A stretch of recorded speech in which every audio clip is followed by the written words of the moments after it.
तर राम राम मित्रांनो, आमच्या वडिलांनी आम्हाला लहानपणापासून कसं पोसले कसं नाही हे आज व या कंडिशनला आम्हाला समजतंय। लहानपणापासून घरामध्ये काय लागतं काय नाही हे सगळं आमचे वडील बघायचे।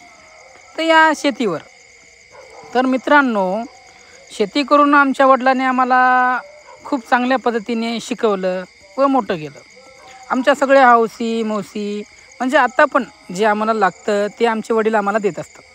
तर मी खूप दिवसाच्या नंतर शेतात आलो तर कापूस बघतोय तर काय माझ्या पण डोक्याच्या वर गेला। तर मित्रांनो, इथे आल्याच्या नंतर थोडं म्हणजे पप्पा माझे नाराज होते। तर म्हणले सध्या याला इटकरी रोग झालेला आहे। तर हा काय रोग मला नाही समजला। तर मी म्हणलं आज जाऊन औषध वगैरे घेऊन येईल पप्पा।